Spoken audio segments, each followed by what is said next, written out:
तो ये एक बहुत बड़ी वजह है जिसकी वजह से हिंद महासागर में भारत अपनी ताकत को बढ़ाना चाहता है। साथ ही चीन के इस बदलते तेवर और मौजूदा हालात को देखते हुए भारत अपनी तैयारियां दूसरे सेक्टर में भी कर रहा है। थल सेना ने गश्त तेज कर दी है। लद्दाख में घातक T-72 टैंक भेजे जाने की तैयारियां चल रही हैं। तेजपुर में तैनात हो चुके हैं लड़ाकू विमान सुखोई 30 MKI, यानी कि हर तरह की तैयारियां की जा रही हैं। पहले ही अरुणाचल और सिक्किम में T-72 टैंक भेजने की तैयारी की जा चुकी है। कुल मिलाकर देखा जाए तो भारत अपनी तरफ से तैयारियां पूरी कर रहा है, लेकिन क्या यह काफी है?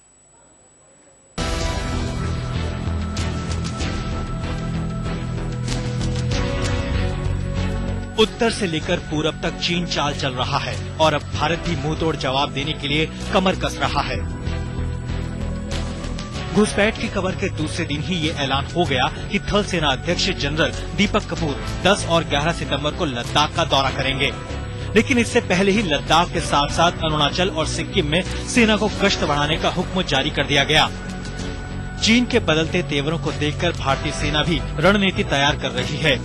सेना में सूत्रों का कहना है कि 1990 से पहले तक लद्दाख में 20 T-72 टैंक तैनात थे, जिन्हें तनाव बढ़ने के बाद अब दोबारा लद्दाख भेजने पर विचार चल रहा है। बस इंतजार है तो आला कमान की हरी झंडी का। असल नियंत्रण रेखा के पास वायुसेना ने लेह के आगे नियोमा में नई हवाई पट्टियां बनानी शुरू कर दी हैं, जबकि दौलत बेग ओल्डी और फूकचे में 1962 से बंद पड़ी हवाई पट्टियों को फिर तैयार कर लिया गया है। पूर्वी लद्दाख और अरुणाचल प्रदेश में रसद पहुंचाने के लिए नए नए हेलीपैड बनाए जा रहे हैं। इतना ही नहीं, अत्याधुनिक लड़ाकू विमान सुखोई 30 को तेजपुर में तैनात कर दिया गया है। लेकिन चीन ने लद्दाख के करीब तक हाईवे तैयार कर लिया गया है और यही हालात अरुणाचल में है, जो भारत के लिए बड़ी चिंता है। गौरव सावंत, दिल्ली, आज तक। दरअसल जिस तरीके से चीन अपनी रणनीति को अंजाम दे रहा है, हर कोई ये मान रहा है कि चीन आज की सोचकर नहीं बल्कि भविष्य की सोचकर कोई न कोई कदम उठाता है। तो चीनी घुसपैठ को लेकर भारत के रणनीतिकारों में हलचल है। इस ताजा हालात से निपटने के लिए दिल्ली में कई अहम बैठकें भी हुई हैं। हालांकि सरकार ने इस मसले पर चिंतित न होने की बात साफ तौर पर कही है, लेकिन भारतीय जनता पार्टी इस मुद्दे पर सरकार की कड़ी आलोचना कर रही है।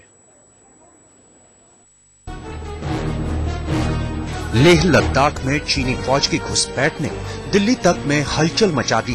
भारतीय रणनीतिकारों में इस घटना को लेकर बेहद चिंता है। राजधानी दिल्ली में दिन भर चला बैठकों का दौर। रक्षा मंत्रालय में हुई आला बैठक, सुरक्षा पर कैबिनेट कमेटी की बैठक भी बुलाई गई। भारत सरकार का कहना है कि इस मसले पर बातचीत होगी, लेकिन विदेश मंत्री का कहना है कि चिंता की बात नहीं है। Well, certainly it is not a cause of concern. I think I would like to reassure everyone concerned that our boundaries are intact and we will certainly take care of such incursions. लेकिन BJP को इस मसले पर सरकार की कमजोरी दिख रही है। तो पूरी तरह से आज भारत सरकार ने चाइना के राजदूत को बुलाकर उसको कहना चाहिए कि ये बिल्कुल पसंद नहीं है, ये फिर से होना नहीं चाहिए। हालांकि इस मसले पर जम्मू कश्मीर के मुख्यमंत्री का रवैया बेहद साफ है। उमर अब्दुल्ला का कहना है कि सीमाओं पर चौकसी को मजबूत करने की जरूरत है।